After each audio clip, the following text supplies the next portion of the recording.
And a moment of silence for the veterans on 9/11. Could you say the name again, please? A moment of silence for the 9/11. Pledge allegiance to the flag of the United States of America and to the republic for which it stands, one nation, under God, indivisible, with liberty and justice for all.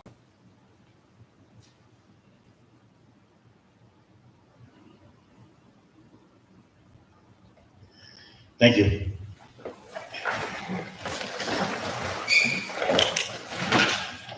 (4.1) Public comment on agenda items. Ladies and gentlemen, we are about to listen to public comment.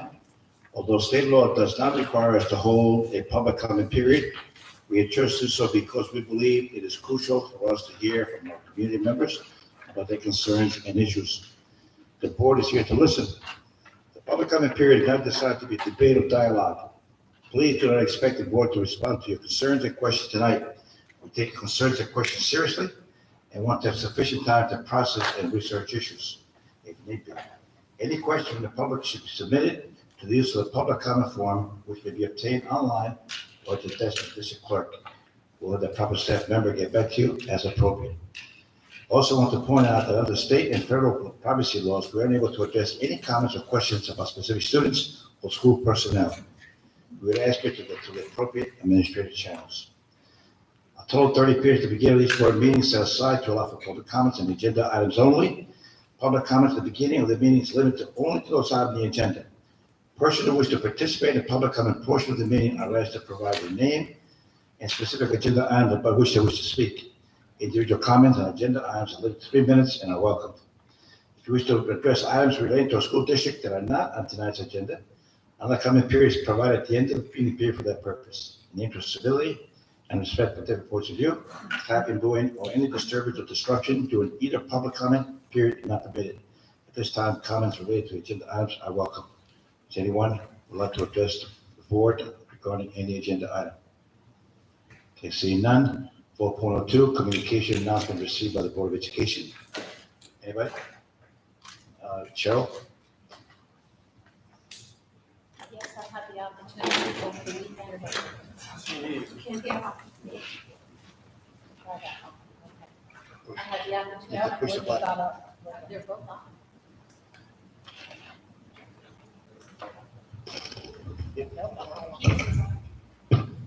Let's try again. Try again.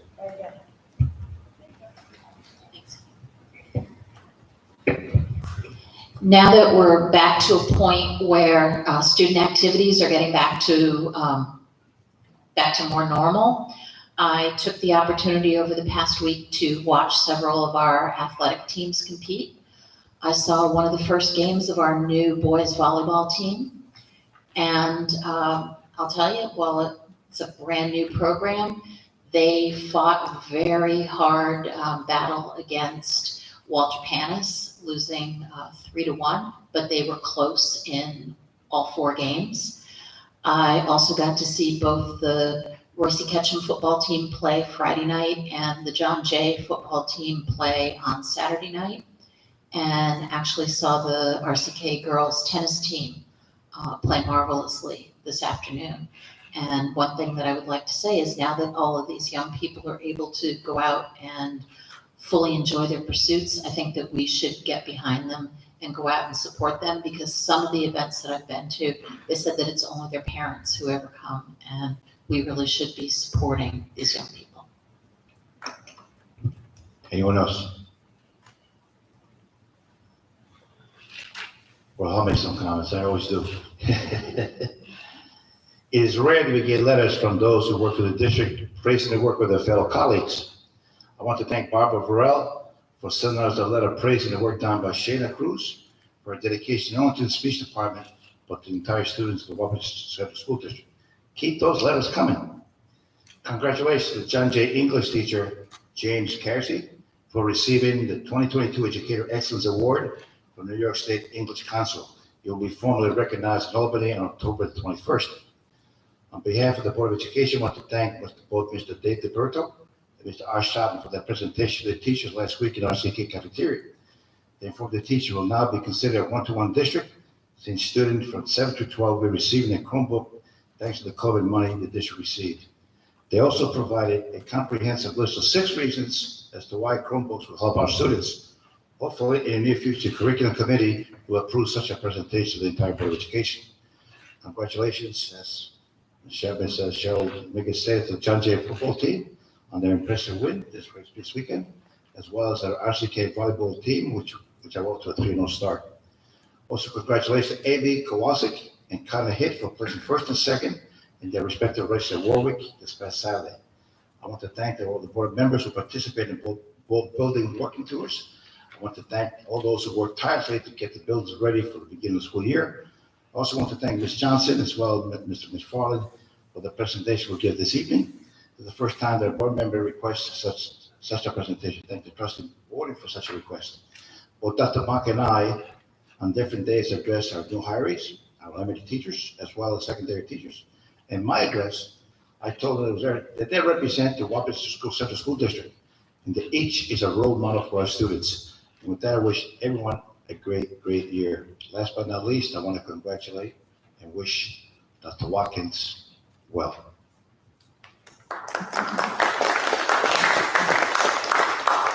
And with that in mind, I'm sorry, Jim?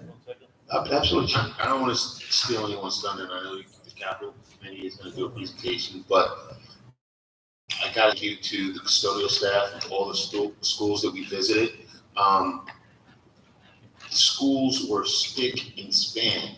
Like, there's something to say about walking into a building that is clean and beautiful, and it makes the reason for you being there that more important and that more worthwhile. So I'd just like to extend my appreciation to not only the principals, but the custodial staff for doing an outstanding job. Thank you. And of course, that Mr. Bros will be on top of all those issues. Thank you, Jim. With that in mind. Thanks, Ron. Is he here? Hey, Ron. All right, committee reports and board representations. Legislative Action Committee, Chair Cheryl Wiggins. Okay, the Legislative Action Committee had its first meeting of the year last Tuesday, September 6th. Committee members, Mr. McFarland and Mr. Slowshower and I met. We welcomed community member Virgil Capillari onto the committee, and we set our goals and revised our charter, which will be coming up later in the meeting. Thank you, Cheryl. Audit Committee, Mr. Morgan. The board's audit committee met last Thursday. The primary business was the review of the external audit and financial statements as reviewed by the Bonadio Group. The board will hear a greatly condensed version of the Bonadio presentation under item 5.02 shortly. The audit committee also approved a recommended change to the committee charter, which is up for first reading on tonight's agenda. The changes clarify which corrective action plans the audit committee is currently responsible for assisting with and reviewing. Thank you. Thank you, John. Representative Municipal Meeting, Mr. Sloshower. Thank you, President Lumia. We had our first municipalities meeting between the district and our town supervisors this past, but on Friday, August 26th. So some important items. Obviously had requested the superintendent to update the supervisors on reopening of the schools and an update as for the vision of what he had for this particular year. Also gave some updates on the transportation department so that the town supervisors were kind of aware of some of the, couple of hiccups and challenges that we always have the first couple of days of school. Community members are always calling town hall asking for assistance. So we thought it was a very good idea just to update them on exactly what the process is the first couple of days of school. So I do commend the superintendent for doing a lengthy opening presentation to our town supervisors. We also gave a quick update and exchanged some information on the Route 52 traffic circle, as well as the new Hackensack traffic circle. Obviously, everyone's aware that the new Hackensack traffic circle, I would say, is about 95% complete at this point. I think the DOT is just doing some, some beautification at this point with some seeding and fixing the curbs and whatnot, but obviously that seems to be working out pretty well so far. As for the Route 52 update by John Jay, there was a delay due to some supply issues. Some piping, size of the piping was changed, and unfortunately that material was not readily available, so there was a delay. According to DOT, they still plan to have the traffic circle completed sometime prior to Thanksgiving. That is their target date. We're also continuing the work on Patriot Drive for the new drop-off at John Jay. We are waiting for some additional light fixtures to come in to be installed, as well as some concrete work and railings to be put in. But as of now, that project is on time, and we'll see about whether it can be functional to coincide with the traffic circle by Thanksgiving. If not, I would assume that we should have the whole thing ready to go once we come back after Christmas break in January. So fingers crossed, and obviously weather permitting. The other thing we talked about was just updates on a lot of residential and commercial development projects that are going on around the district. We do have numerous commercial projects going on the Route 52 and the West and East Campus and iPark. Part of our conversations with the town bringing in some additional corporations is obviously continuing and expanding our relationships with having students do internships and possible part-time jobs, as well as future jobs, to have them come back and work and live within the district as they are bringing in some larger Fortune 500 companies. So it does create a situation where instead of our students, graduating and leaving, although they do have that opportunity to do that, we also would like some of our students to graduate and return to the community to either start businesses or work for some of these companies. So we expanded on our conversations with internships and things of that nature as well. We also discussed our phase 4 projects, which thankfully have been completed with some work around the various schools, which we'll talk about during the capital presentation from Trustee Johnson and Trustee McFarland. And that's pretty much it. Oh, the one last thing is we did advise the town supervisors that if SCD hopefully gets our approved plans and everything back, that next summer we do have the plan to do the major work on the bond that was approved. We're looking to get about 75% of that work done next summer. Again, that's if everything works out according to plan, but we'll update you as that progresses. So that was pretty much it. Thank you, Ray. Board building tours, Marie and Ms. McFarland. First of all, thank you for the effort. Looking forward to the presentation.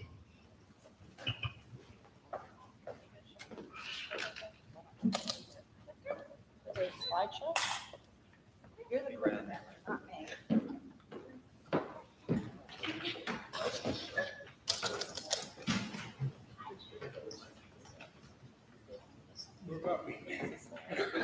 Trying to stay to the peak.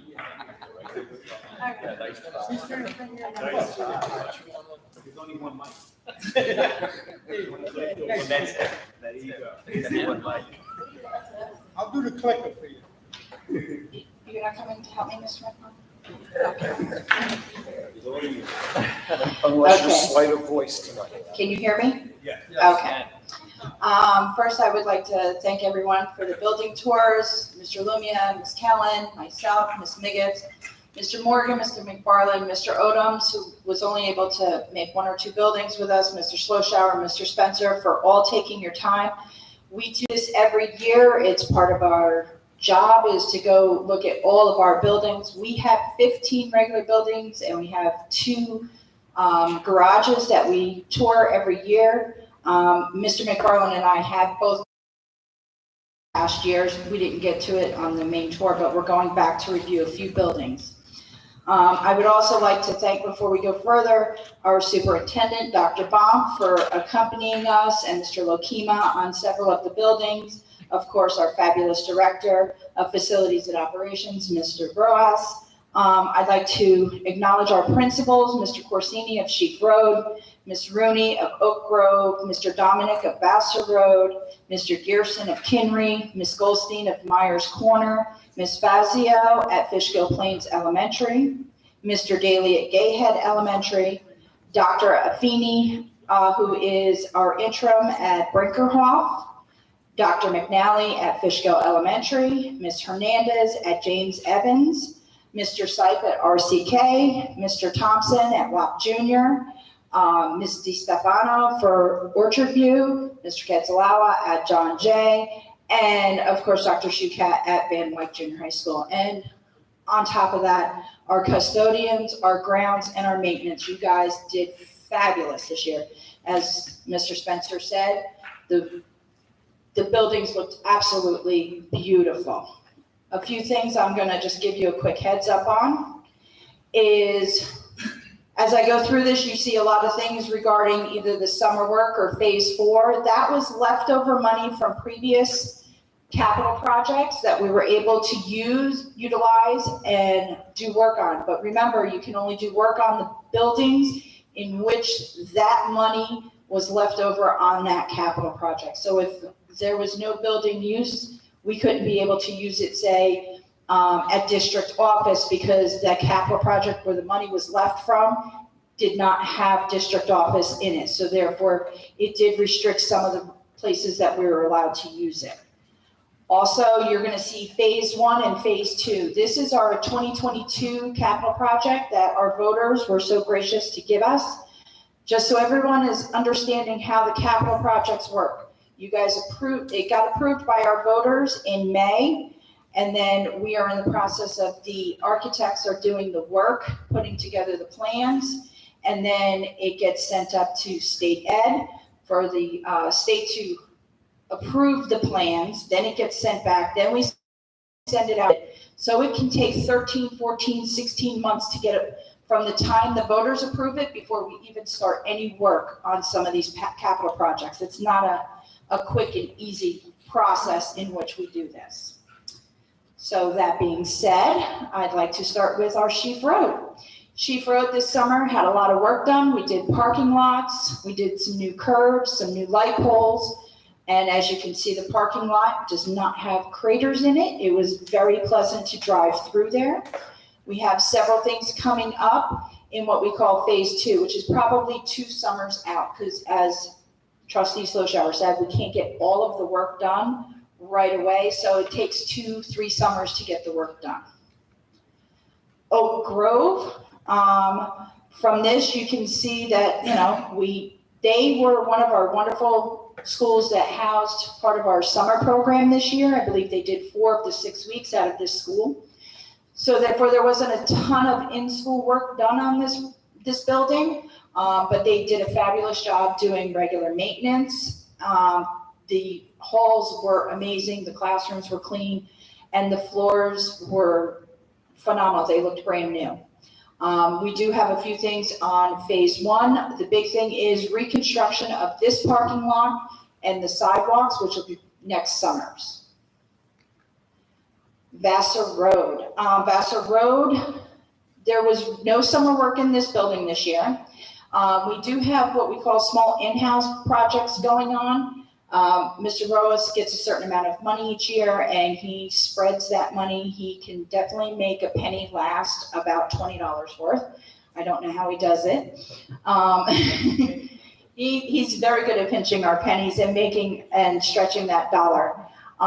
So he does able to do smaller projects which are not on capital, to do smaller fixes in-house with his amazing staff. I mean, the guys in our facilities and our maintenance, I don't know, we've got some of the best men out there. He really, really has a great crew.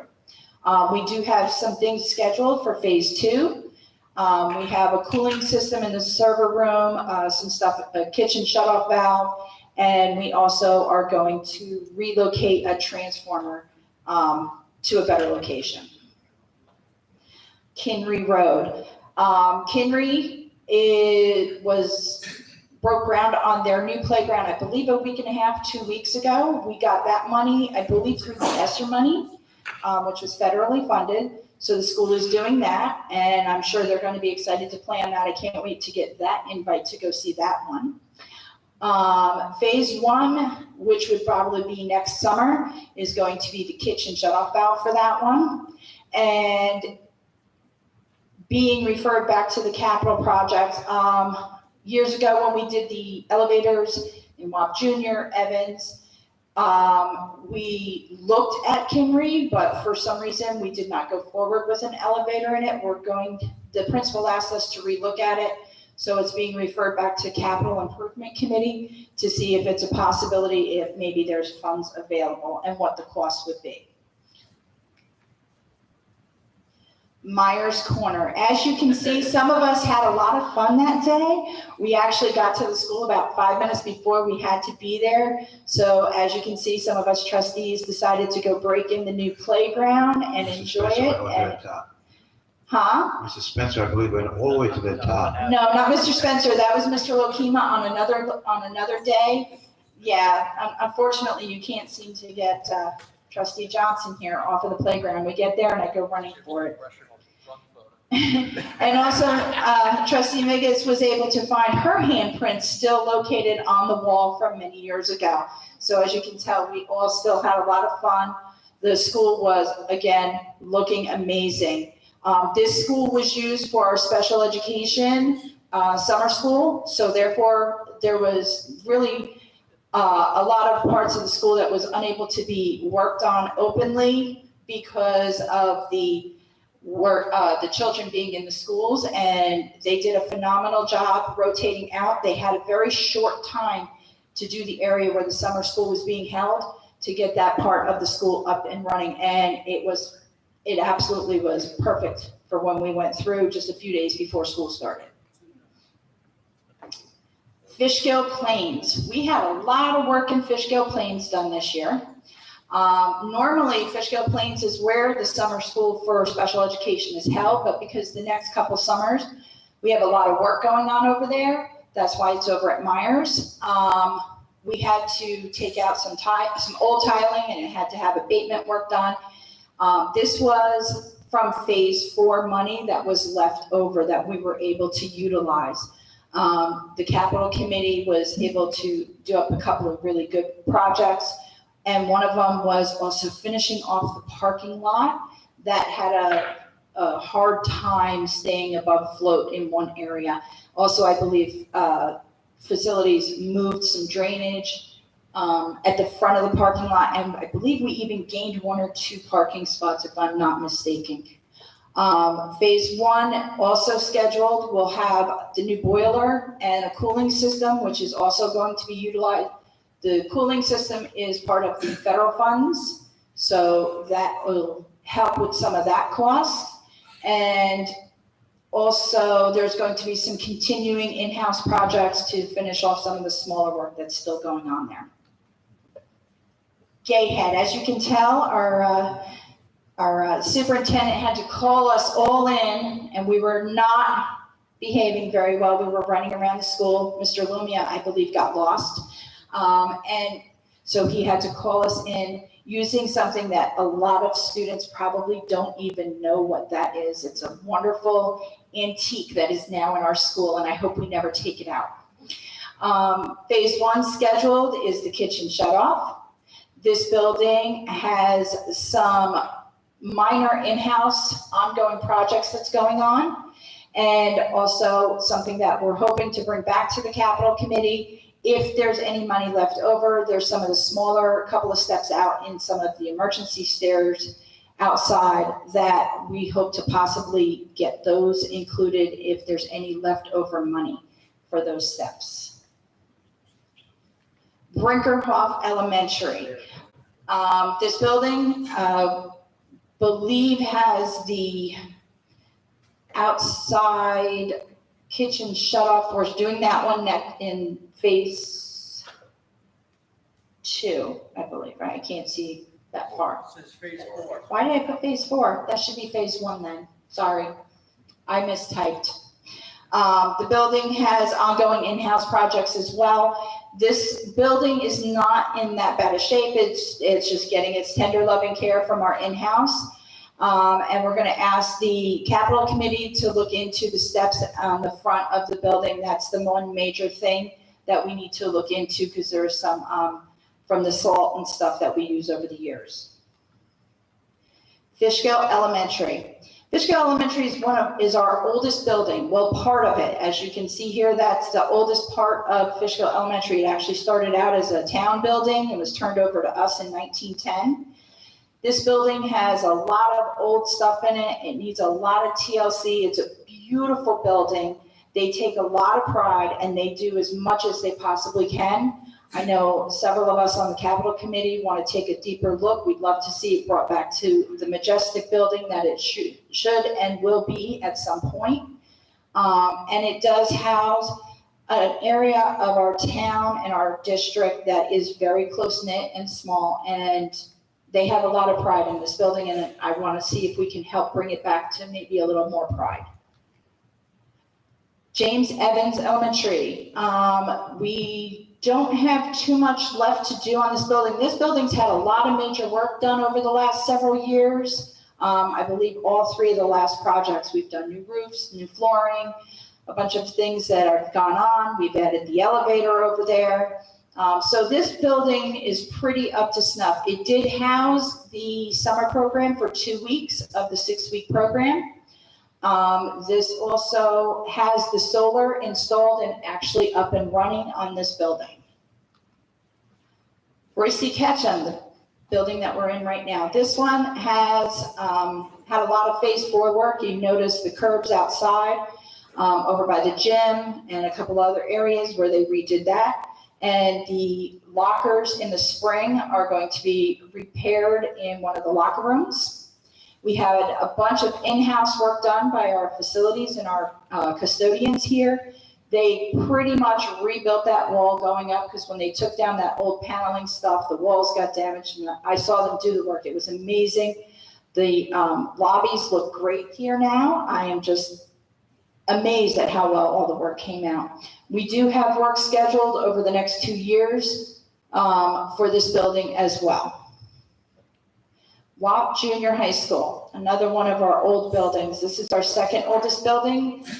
This building, I believe all of us as we walked around made the comments of how beautiful the floors were and just the way the tiles were on the wall. It's such a really beautiful old building. And again, another one that needs a lot of TLC. And I think if we did, it would bring it back to a former glory that it deserves. And I think our district is very proud of. We also are going to be doing the parking lot, I believe next year is when it is slated for. It is in the 22 capital budget. Orchard View Alternative High School. This is our alternative high school. It's housed with our district office on the back side of that building. They are doing an amazing job over there, and there's really not a lot that's going on as far as repairs or building stuff. They're putting a new roof on, and it's the whole building because there are little leaks here and there, and we just don't want it to rain inside when it rains outside. John Jay High School, you'll see the new sign here that they just installed this summer because the other one had ceased to work for a while. Phase 4 work, Patriot Way that Trustee Sloshower was talking about. Several of the entrance side steps were fixed. They're installing the sub pump in the boiler room, the new generator. The parking lot by the flagpole has been repaired, so we won't be having any more rubber ducks swimming in that hole. Mr. Keslawa did say that that was the thing that they like to do this year. Next summer, we have some major work. We're going to be getting the roof finally done on this building. So that's going to be a huge project for that building. And I believe there's some other smaller things also going on in the building, but the roof will be the biggest, huge thing that happens. And we're just hoping they'll be able to get it all done next year. Also, final school, Van Wyck Junior High School. The welding booth, the upgrades were done to that. There's been solar installed, but it is not operational yet. And we're looking at options for the plumbing program that is being done. The teachers and the plumbers came up with some options, and then we were looking at it. And so there's more talk on where they're going to be housing the plumbing program in the school. So that's something that Dr. Shukat is going to be having conversations with Mr. Broasson. This school has some major projects scheduled for phase 2 in the capital project. Just a little quick note, the solar panels have been installed and are operational at Vassar Road Elementary and James Evans Elementary. They are installed mostly, and most of our solar is ready but not hooked up for the final thing, waiting on a few small parts, at Van Wyck Junior High School, Gayhead Elementary, Brinkerhoff, Fishkill Plains Elementary, and Roy C. Ketchum. So, and that is my presentation. Thank you, Marie. You did an excellent job. I really appreciate the work you and Mike did. So thank you for the presentation. Thanks, Mike. And all this presentation due to Trustee Odo, who wanted an update. So thank you, Trustee Odo. All right, 5.01, Superintendent Report. Dwight, it's all yours. Thank you, President Lumia, and thank you for that report, Trustee Johnson. As you can see, we've got a lot of activity here in the Wappinger Central School District, and I'd like to share that I was very, very pleased on opening day when I had an opportunity to visit all 15 of our schools, to see students excited to be back in the classroom, teachers ready to teach, just a phenomenal environment. And I want to thank our staff for all of the work that they did all summer to get the buildings prepared for the start of the new school year. I would be remiss if I did not speak in regards to some of the transportation issues that unfortunately occurred in the district over the last week. We've got to do better. They're unacceptable. I would like to thank those individuals who have emailed me directly, in which I've had quite a few. I've worked directly with Assistant Superintendent Crandall to identify the issues that exist and obviously make sure that they're rectified. So I want to thank our families for their patience. Again, if you continue to have any issues with transportation, please email me directly. If you go on the front of the website, you'll see my email is there. And I will speak directly with Assistant Superintendent Crandall, who will speak with the individuals in the transportation department to ensure that any issues are rectified. So again, my apologies in that regard. That being said, our activities have started up again, up and running. Trustee Miggins, you talked about some of the athletic events, clubs and activities are ongoing with our schools.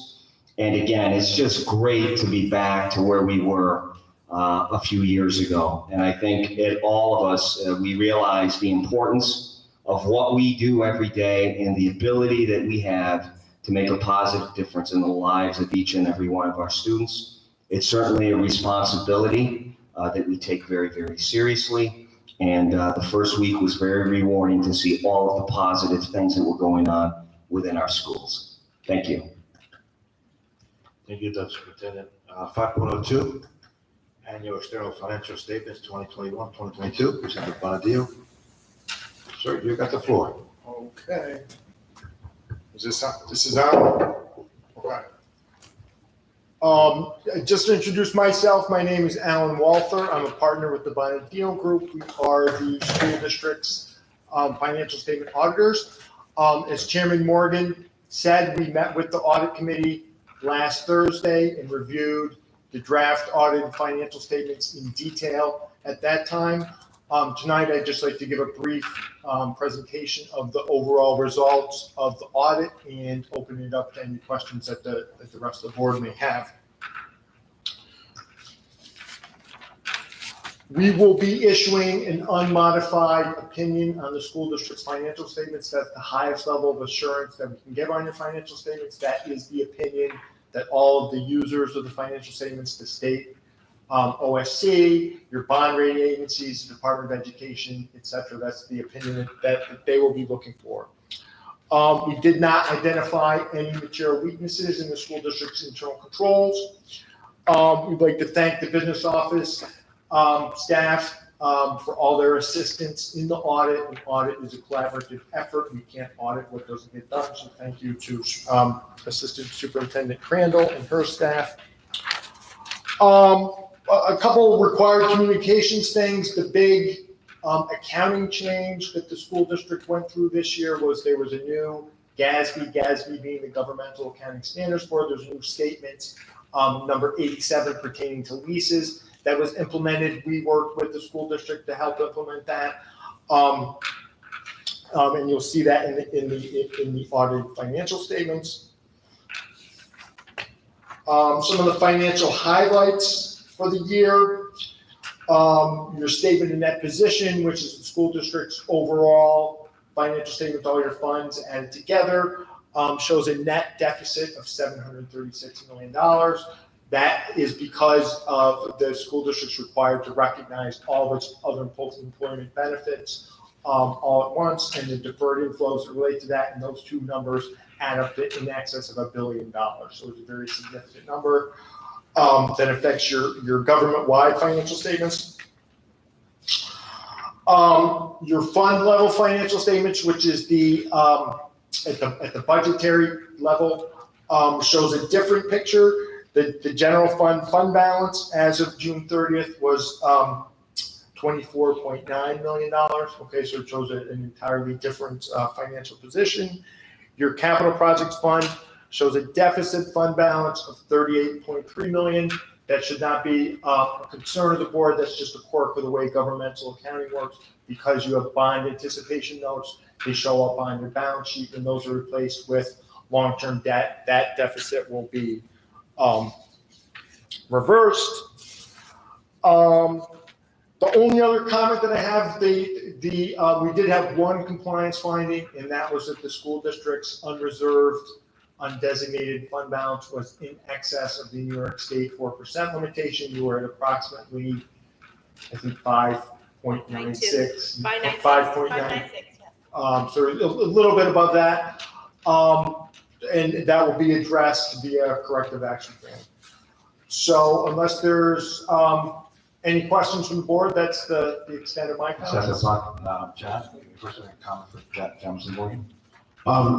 Just because this is a Board of Education meeting that's held in public, and we have some members of the public here, that figure that borders on $700 million deficit, from an accounting standpoint, that's almost as if you own a home, and all the future tax payments that you're going to be paying on that home are subtracted from the value of the home, and you end up having a home that's worth a negative value. That's an analogy that we threw around at the meeting. I just wanted to share that with members of the public in attendance before there was concern about that large number. Thank you.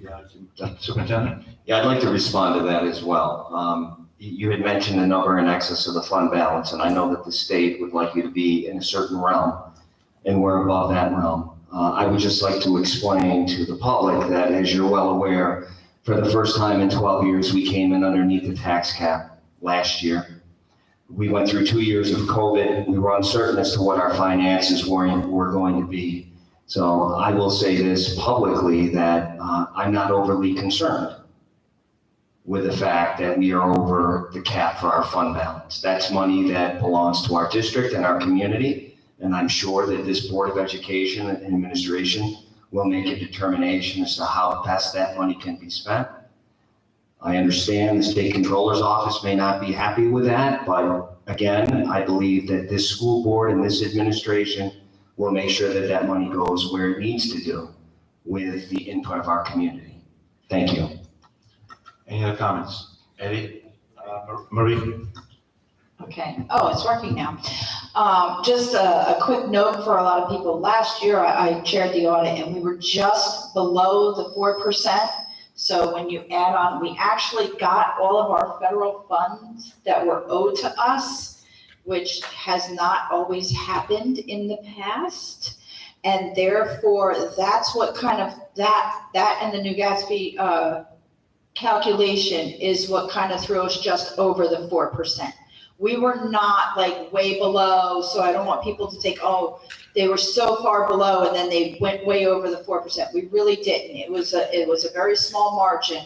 And that unfortunately is the way the state just kind of rolls us in on the 4%. So that's something that we all need to remember, is that we actually got the federal funds that we were, and the state funds that we were actually promised, and they actually paid us, which is something that has not always happened in the past on time. Christian, I think last year we're pretty close to 4, but 3.92, I think it was. 3.82. 3.82. Yes, Thank you. Jim, Eddie? Thanks. Two things. If you could just, a little bit of a calculation on the bottom on page 8, where you had changes in net position, which it was a footnote for other post-employment benefits. You stated there was a 25% decrease of $80 million. If you could just, a quick explanation of that for the public. I mean, did we, I hate to say this, but did we lose, I don't want to say retire, did people pass away? Did a significant amount of people pass away? What was the kind of the root cause for that 25% decrease? Because that's significant. I haven't seen that before in any of our reports since I've been on the board. So the number, and I don't have it right in front of me, but I It believe was that 80 number. million, it was it 63 and then 18 points. That pertains to the other post-employment benefits liability. So where that comes from is that is calculated by an actuary. So our role with regard to that as your auditors is we read the report, we make sure that it is, it meets all of the standards, and we consider the inputs that go into it. So we look at the census data that Kristen and her staff provide to them. And that big swing is, I can't speak to that directly, but I will say that it's you push any of those numbers, the interest rates and the assumptions slightly, and has giant, because we're talking $700 million plus, it has huge swings, and that's what happened is they changed some of the assumptions and it. All right, so obviously from an actuarial standpoint, we're factoring in 1,012, 1,400 retirees moving forward, and then obviously that could be 1,200, 1,000, falls off, it increases, decreases. So they're just doing a long-term an actuary projection of possible decreases just based on the numbers. Exactly. And I guess, for the public and for the board's education, if you don't understand or know exactly what that number represents, what that is an estimate, because it has to be an estimate, right? That nobody knows exactly how long everyone's going to live. No one knows exactly how quickly health insurance costs are going to rise, but it's an estimate of all of the potential amounts, as Chairman Morgan said, all of the potential dollars that the school district will have to pay, both to its current retirees and to all of the employees who are expected to be retired. Okay. So it's. Thank you. I just you see a big number there, and it is for public record. So the community again sees that number, just to kind of have something on record for an explanation as to what's really behind the huge swings back and forth. So thank you for the explanation. You're welcome. Chris, you want to address that, please? Sure. So another area with regard to the actuarial valuation, remember the tumultuous 2 years that we've had. So we're not quite sure how that was impacted, but we've seen this around the state. These numbers are fluctuating. The district will also be reviewing the services with regard to that. The board may see something on an upcoming agenda with regard to the actual award for the actuary, just to make sure we're doing our due diligence and getting the best estimates that we can for a number that is, as Alan and everybody has discussed, how big of an impact this makes. John? Just one final thing on that, Eddie. Small changes have big repercussions. As you may be aware, for the last 2 years, the life expectancy in the United States has actually, gone down for the first time in decades. And that plays a role in that. Are there any other questions? Okay, seeing none. 5.03, approval of the external annual financial statements. Resolved Thank you. Resolved that the Board of Education does hereby approve the annual audit and financial statements from the Bonadeo Group for their fiscal year ending June 30th, 2022, as recommended by the Audit Committee and as presented by the Bonadeo Group. Motion, John, second. Peggy, all in favor? Aye. Unanimous? Okay, 6.01, consent. Thank you. 6.01. Consent agenda resolutions. Anyone want to remove anything from the consent agenda? Marie? None? Okay. Resolved that the Board of Education does hereby approve the following consent agenda items as stated. 6.02, 6.03, an addendum, 6.04, 6.05, 6.06, and 6.07. Motion, Mike, second. Marie, all in favor? Unanimous? 7.01, approval of the correction action plan in response to the New York State Control Audit. Whereas pursuant to Commissioners Regulations, Section 170.12E4, the Board of Education is required to approve the corrective action plan in response to findings contained in the final audit report on professional services issued by the New York State Controller's Office. Whereas the Board of Education received the New York State Controller's final audit report on professional services 2022 M88 on August 26, 2022. And whereas the Board of Education has also received and reviewed the corrective action plan response document attached thereto. Now therefore be it resolved that the Board of Education does hereby approve the corrective action plan as recommended by the Assistant Superintendent of Finance and Business Development, and does hereby authorize the Superintendent of Schools and the Board President to execute the document on behalf of the Board of Education. Motion, Mike, second. Marie, all those in favor? Unanimous. 7.02, approval of a new charter, Amnesty International. Resolved that the Board of Education does hereby approve the new club charter for the Amnesty International at John Jay Senior High School as submitted. Motion, Peggy, second. Marie, any discussion? All in favor? Unanimous. Approval of the Legislative Action Committee charter. Resolved that the Board of Education does hereby approve the 2022-2023 Legislative Action Committee charter and goals as stated. Motion, Peggy, Eddie, second. Cheryl, discussion? All those in favor? Unanimous. First reading of policy.